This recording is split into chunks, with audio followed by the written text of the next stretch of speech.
are in listen-only mode. Hello and welcome to this Department of Local Government and Communities webinar looking at the rates processes that must be followed prior to the adoption of the annual budget. And welcome back to those of you who participated yesterday when we had technical issues and you were unable to view all of the slides. We are monitoring the webinar presentation from our end, and if this occurs again we will stop the presentation briefly to correct any problems and then continue. Your presenters today are myself, Vern Mackay. I am the Principal Project Officer in the Local Government Regulation and Support section, and Cheryl Sakirka, the Manager of Legislation in the Department's Legislation and Statutory Support section. If you think of questions as we go through the slideshow, feel free to type them into the questions box on your webinar control panel. We'll go over any questions you've typed in at the end of the presentation, but you can type them in at any time you want to. Rates are the principal source of revenue for most local governments, and from the community's perspective they can sometimes be the most contentious. So it's important to make optimal use of your rates base within the limits set by the Local Government Act and its regulations. The focus of this presentation is the parameters set by legislation and how to operate appropriately within them. So we'll be covering the budget process, rating considerations, roles and relationships between Council, the Minister and the legislation, and concluding with the avenues for support from the Department. As we look at the processes established in legislation for the setting of rates, it's important to remember the context in which we're undertaking these activities. It's all about informing Council because the decision-making role of Council is performed from the start of the process, not just at the end point.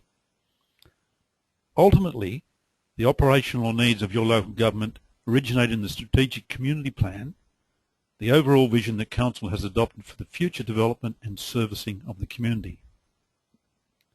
That strategic plan provides the basis for the corporate business plan, and of course the objectives of that business plan are what the Council needs to allocate resources for when it prepares and adopts the annual budget. This is what rates should be aimed at. The maximisation of rates revenue isn't an end in itself. It's about setting rates at the level required for services and facilities to meet the community expectations that form the basis of the Strategic Community Plan. Before we cover the rate setting processes that form part of your budget preparations, let's take a look back at the basis of your rates, the methods of valuation under the Valuation of Land Act that apply to each parcel of land in your district. It's worth a mention because this is a critical point at which applications to the Minister for Local Government become a part of your rating process. The methods of land valuation that form the basis for your rates are determined by the Minister under Section 6.28 of the Local Government Act. This requires that the Minister apply the general principle that land used predominantly for rural purposes be rated on its unimproved value, UV, and land used predominantly for non-rural or urban purposes be rated on its gross rental value, GRV. These determinations are separate from the budget and rate setting process because they're based on the predominant use of the land. So any applications for ministerial approval to change valuation methods are going to be based on the changing use of land. For some local governments with a single GRV valuation base, like many of the inner metropolitan local governments, there may not be any need to alter this in future, as approval would already be in place to use GRV for the predominant non-rural use across their districts. As we'll see with all rating decisions that require ministerial approval, there are certain principles applied by the Minister when considering changes to methods of land valuation. The Department's rating policy on valuation of land covers the principles considered by the Minister when making determinations on land valuation methods. These include that Council consider any proposal for change before it's presented to the Minister, unless the change results from a recent planning approval, in which case further Council consideration may not be necessary. It's worth covering these principles because they underpin all the policies we'll be looking at in terms of ministerial approvals for rate setting proposals.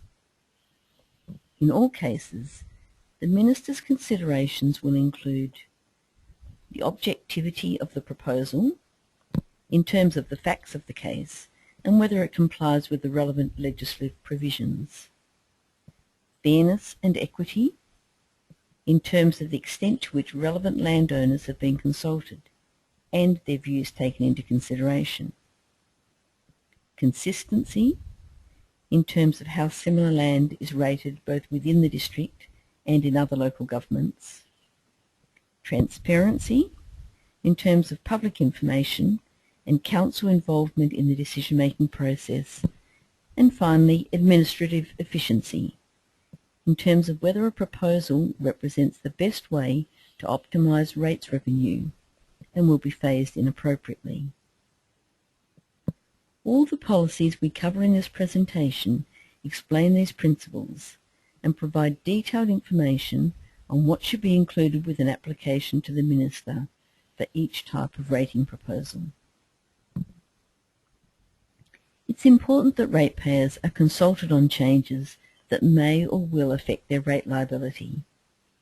Section 6.36 requires a local government to give public notice of the imposition of differential rates and minimum payments.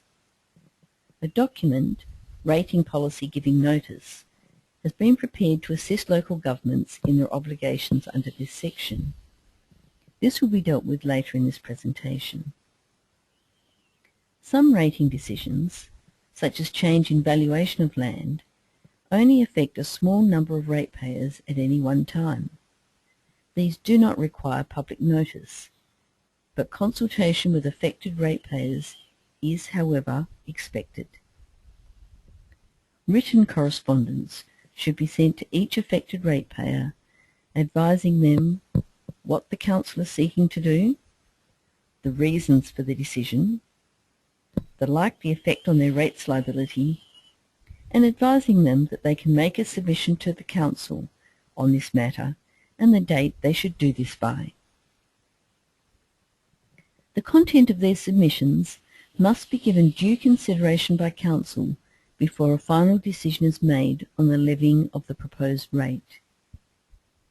If the change in rating will result in a significant increase in rates and only a small number of ratepayers will be affected by the Council's decision, for practical purposes less than 30, they should be contacted individually. The Department recommends public consultation that includes individual contact for stakeholders when proposing a rating category with less than 30 ratepayers, a significant rate increase in one category compared to others, or a significant rate increase for a category when compared to past increases. For instance, a proposed change of 9 to 10% when past changes have been 4 to 5%. In addition to the rating policy on valuation of land, keep in mind that there is also now a supplementary rating policy on valuation of land for mining. This will be available on the Department's website this week and will be accompanied by a circular. A complete overview of changing land valuation methods is available in the Department's Operational Guideline Number 2, Changing Methods of Valuation of Land. Further information on accessing these resources is included later in the presentation.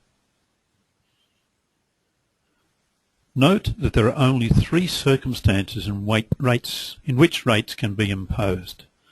Firstly, when adopting the annual budget under Section 632 subsection 1.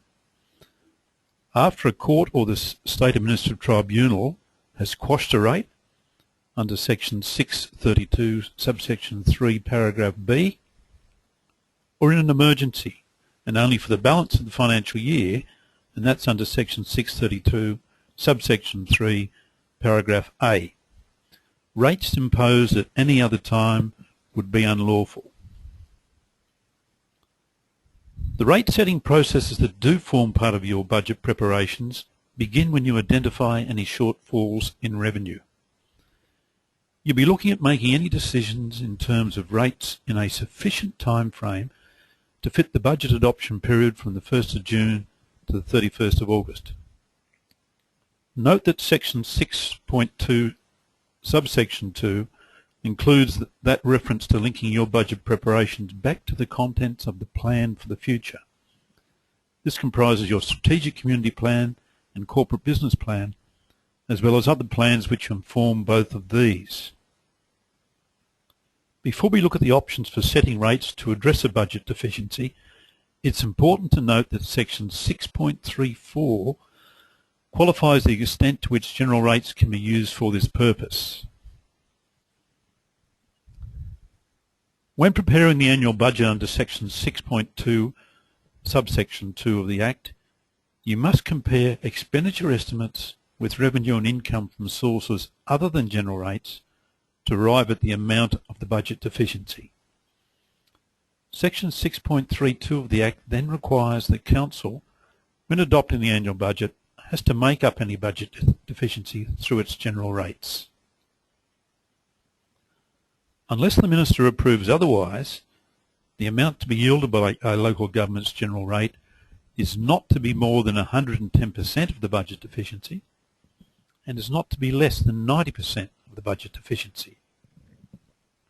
So it's possible to set general rates at a level that provides for a surplus budget or indeed allows a deficit budget to an extent approved by Council, as long as the proposed surplus or deficit won't exceed the limits imposed by section 6.34.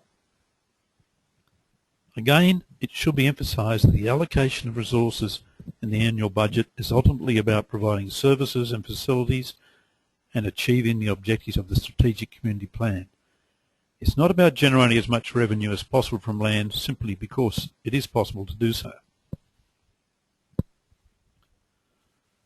So let's look at what the Act allows you to do in terms of general rates. Section 6.32 allows a council, when adopting its annual budget, to impose both rates as well as service charges.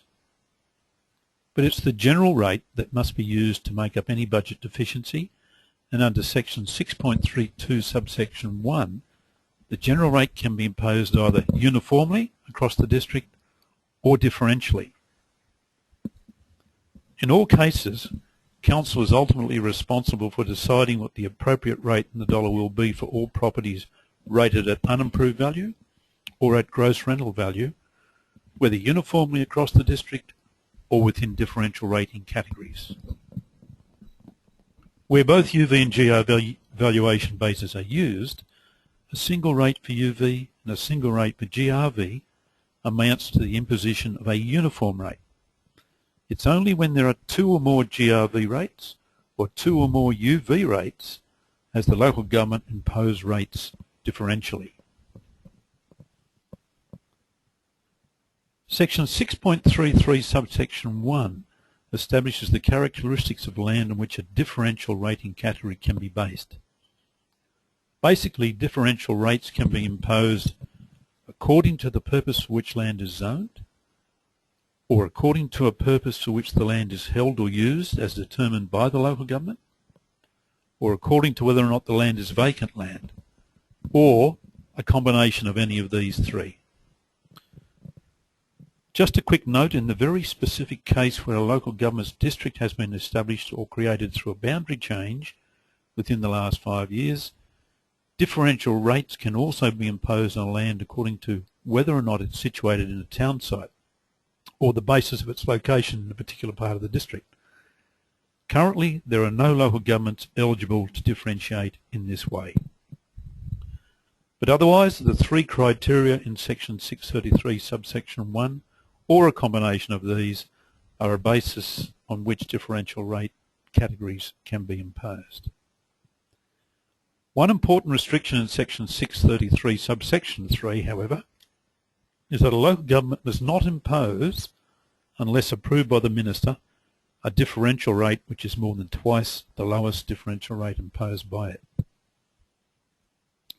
The imposition of differential rates represents a conscious decision by a council to redistribute the rate burden in its district by imposing a higher impost on some ratepayers and a lower impost on others. This should follow the benefit principle, the concept that there should be some relationship between the rates paid and the benefits received.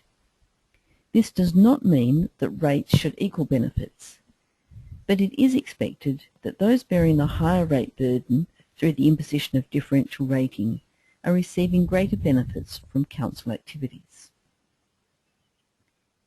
If it is proposed to impose a differential rate on one category of ratepayers, which is more than twice the proposed rate in another category of that same method of valuation, ministerial approval is required. The two valuation methods, that is, UV and GRV, are dealt with separately. In making his decision on these applications, the Minister considers whether the benefit principle has been applied. This should be reflected in the objects and reasons, the effect on the rates bills of those concerned, and whether the affected ratepayers have been given an adequate opportunity to comment, and whether regard has been had to their feedback. Consideration should also be given by councils to the effect of any revaluations by the Valuer General.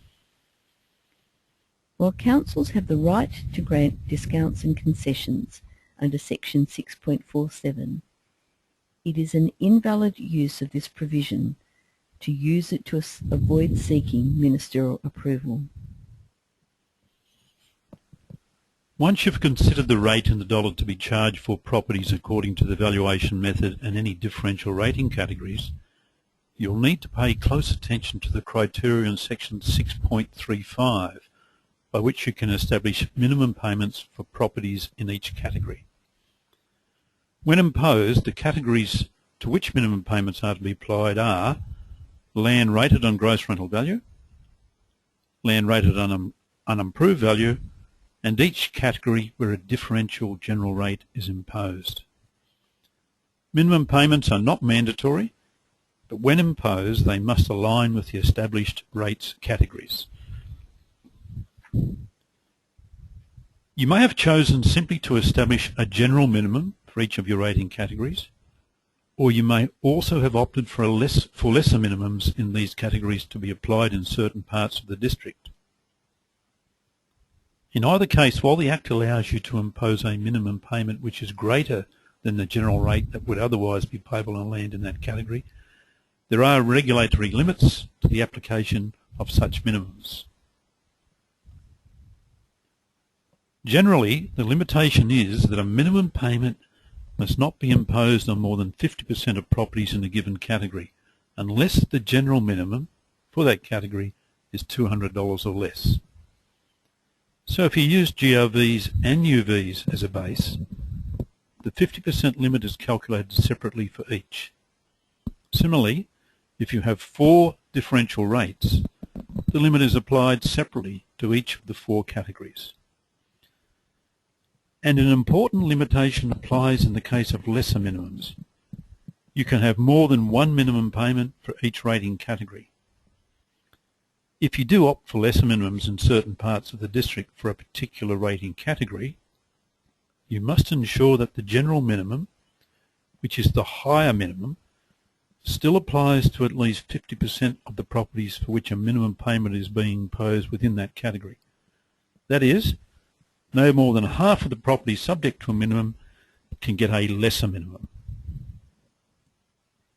Ministerial approval can be requested for minimum payments that don't comply with these limitations, but only for a minimum payment applied to a differential rate on vacant land. Section 6.35 allows the Minister to approve the imposition of a minimum payment which doesn't comply with the legislative provisions regarding the number or percentage of properties affected, but only when this applies to vacant land. There is no ability to impose a minimum payment on more than 50% of the properties in any other differential rating category. Neither the local government nor the Minister has any discretion in this. In line with the principles outlined earlier, the Minister pays particular attention to whether the land is vacant, the rationale for the proposal, as given in the objects and reasons, and whether those affected have been given adequate opportunity to comment and the regard given to feedback received. The rating policy minimum payments includes the application form to use when applying to the Minister for approval. Ministerial approval must be obtained before the Council can adopt the budget. Now, whether you're establishing differential rating categories or minimum payments, you'll need to keep in mind the requirements of Section 6.36 for giving public notice. Local public notice is required whenever you're proposing any differential general rate or any minimum payment for a differential rating category. Essentially, it's the existence of differential rating categories that creates the need for local public notice. Even if you're proposing the same minimum payment across all rating categories in your district, you'll have to give local public notice of its application to each category. So while you may only have differential categories for properties rated on unimproved value, for instance for mining and pastoral, you'll also need to advertise rates in the dollar and minimum payments for properties rated on gross rental value. The principle here is that your ratepayers should be able to see the differences in how properties are rated across the district. The differential general rates and minimum payments to be advertised should be determined by the Council and not by officers. The Department's rating policy on giving notice provides an overview of the requirements which we'll look at now.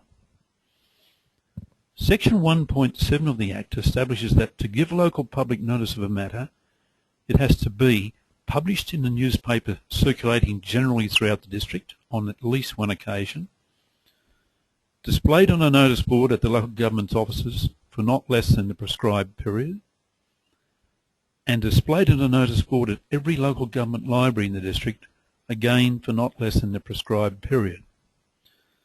If these requirements are not complied with, the rates are not validly imposed and can be subject to legal challenge. Under Section 6.36 subsections 2 and 3A of the Act, the notice must be published in time for Council to meet its obligations for preparing and adopting the budget between the 1st of June and the 31st of August. However, it can't be published earlier than the 1st of May. The local public notice must contain 3 elements. The first 2 elements required are details of each rate or minimum payment the local government intends to impose, and an invitation for electors or ratepayers to lodge submissions on any of these proposals within 21 days of the notice. A very important point to remember about that 21-day period is that under Section 61, subsection 1, paragraph C of the Interpretation Act, the period for public submissions is taken to begin the day following the initial publication of the notice, not the day on which the notice is published. So, for instance, where a notice is published on Tuesday the 6th of May, submissions must be accepted until at least close of business on Tuesday the 27th of May. A longer period can be specified. The Council is to consider any submissions received before imposing the proposed rate or minimum payment with or without modifications. The third element required is that the notice advise electors and ratepayers of when and where they can inspect a document that provides the objects of and the reasons for each proposed rate and minimum payment. As an example, say a local government has 2 differential general rates, with one imposed on the basis of land use for truck bus depot, and the other for all other properties, you will need objects and reasons for both. However, the objects of and reasons for the truck bus depot rate could be as shown on the current slide. You'll see here that the objects are generally about raising additional revenue to meet higher road maintenance costs. And the reason for raising this additional revenue is the impact that heavy vehicles have on road infrastructure.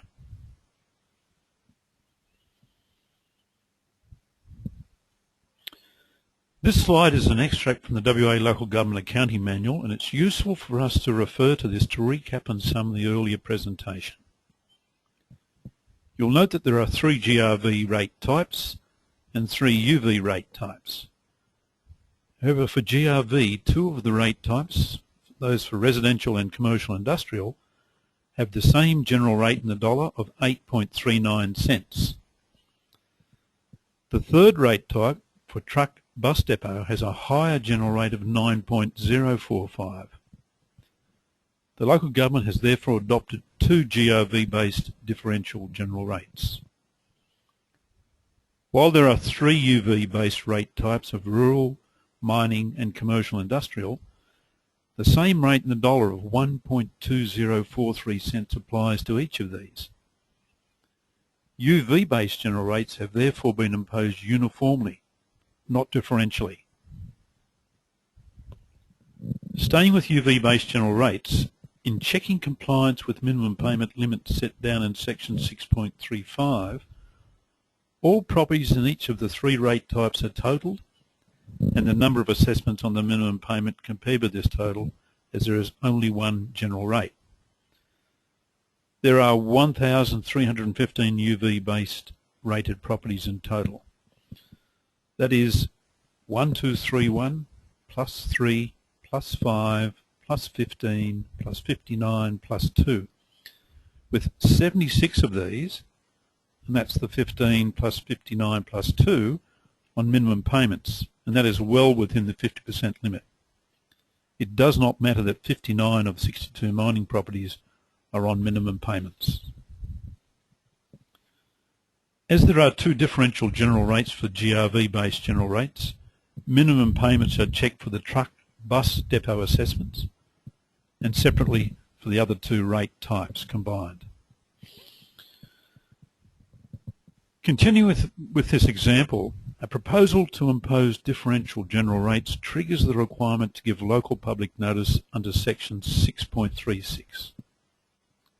The local public notice is required to detail all 6 rate types and 6 minimum payments, not just the 2 differential general rates and minimum payments applying to these. The local public notice should include a brief introductory statement that the local government proposes to impose the following differential general rates and minimum payments in 2014-15. This could be followed by the rate type descriptions and rates in the dollar in the first 2 columns. The local public notice would then advise that the objects of and reasons for the rates and minimum payments can be accessed on the local government's website or at its administration centre during business hours. Finally, the notice would invite submissions on the proposed rates, which should be submitted to the CEO at a nominated address by a nominated time and date. Section 6.32 also allows a local government to impose a specified area rate, as defined in section 6.37. Specified area rates are in addition to general rates. Unlike general rates, which apply across the whole of the district of a local government, specified area rates are only imposed on land in a particular portion of the district. They can only be imposed for a particular work, service or facility that the local government provides. They cannot be imposed for a work, service or facility provided by anyone other than the local government. Note that portion of a district is not based on a contiguous area. Rather, it is based on the criteria set out in paragraphs A to C and the requirements of there being a specific work, service or facility. The three criteria are that ratepayers are residents or residents within the area have benefited or will benefit from, or have access to or will have access to, or have contributed or will contribute to the need for that work, service or facility. If the work, service or facility is only provided for commercial or business operators in accordance with the three criteria above, the specified area rate cannot be imposed on any residential properties that may be located within the same areas as the commercial or business properties if they do not meet the three criteria. Remember that Council has an ongoing role in the rate setting process as the overall decision maker, because it's Council that will ultimately adopt the budget. Where public notice has been given of rating proposals, Council will need to consider any resulting submissions from the public before endorsing the relevant proposals or requesting ministerial approval. The proposed rates or minimum payments can then be imposed by the Council or indeed modified on the basis of the public submissions or Council's own deliberations. Just on that last point, we should probably add a legislative reminder. Further public notice isn't required if modifications are made to advertise rates following the public submission period. However, Regulations 23B and 56.4b of the Local Government Financial Management Regulations do require that an explanation of the modifications be included in the budget and also be issued with the local government's rates notices. Of course, the crucial consideration from an administrator's perspective is that when a rating proposal needs ministerial approval, Council can't adopt the proposal until that approval is first obtained. As we've seen, the Minister determines the land valuation methods that form the basis of your rates and must approve any budget deficit or surplus arising from general rates that are outside the 90% or 110% thresholds established by Section 6.34 of the Act.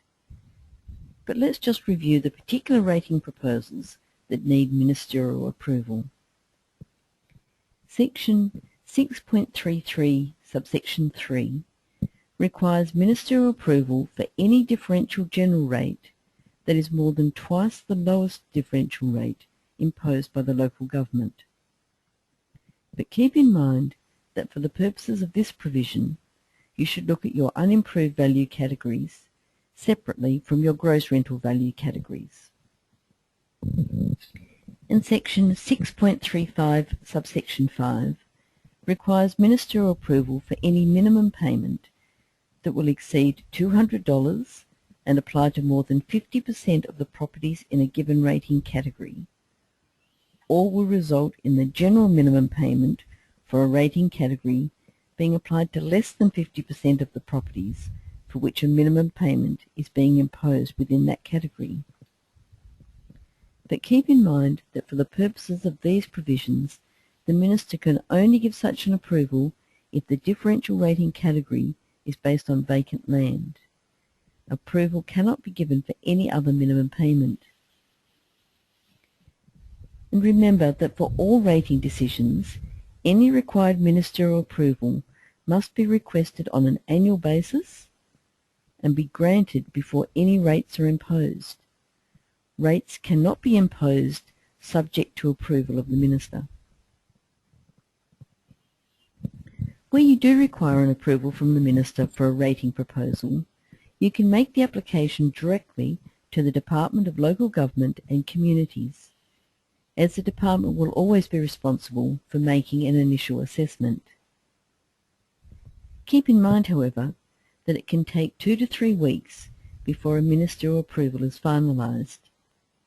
This time frame may be longer if an initial application is missing vital information, as the Department will need to request any additional material that the Minister may require.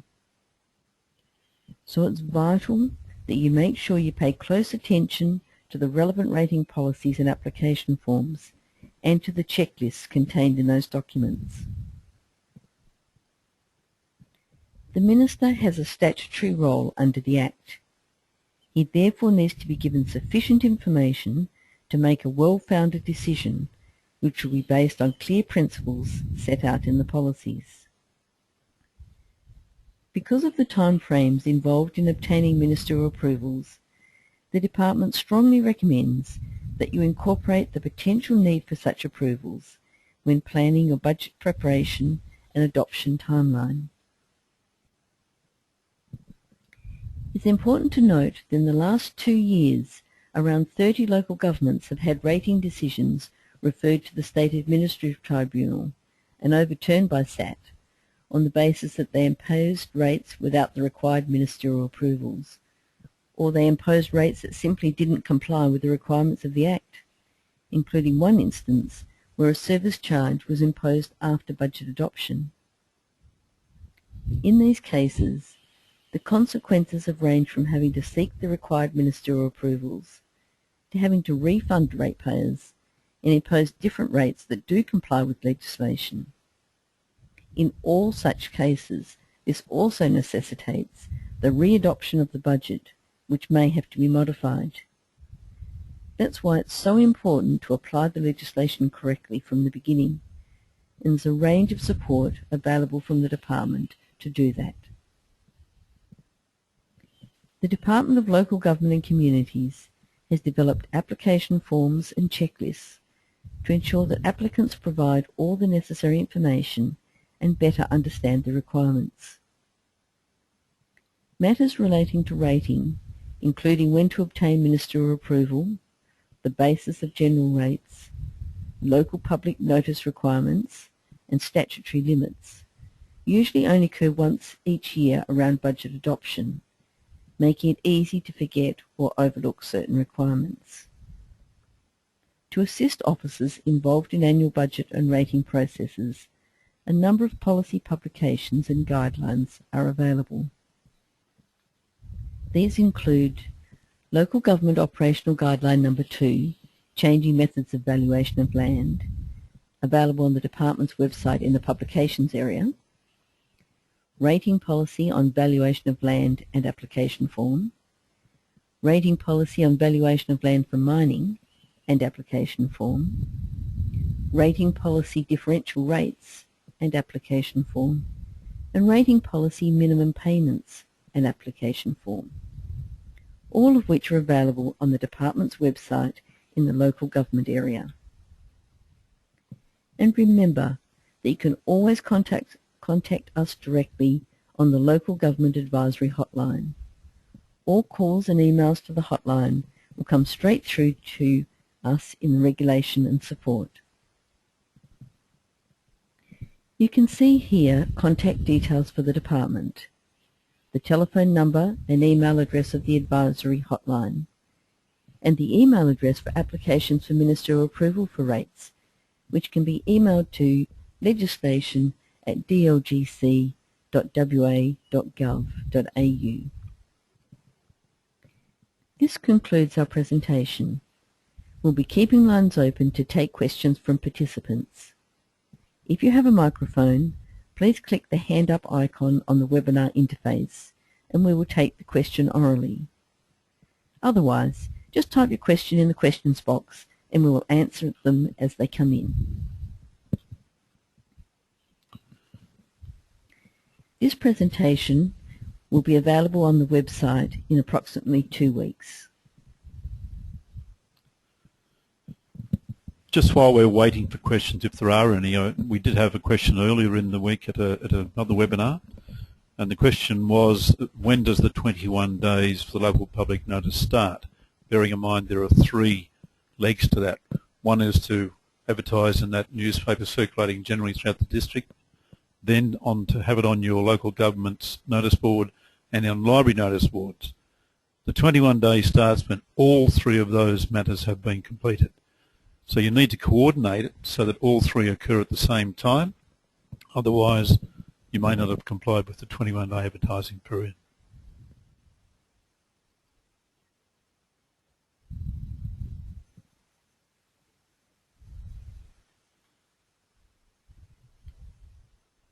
So do we have any questions from anybody for this session?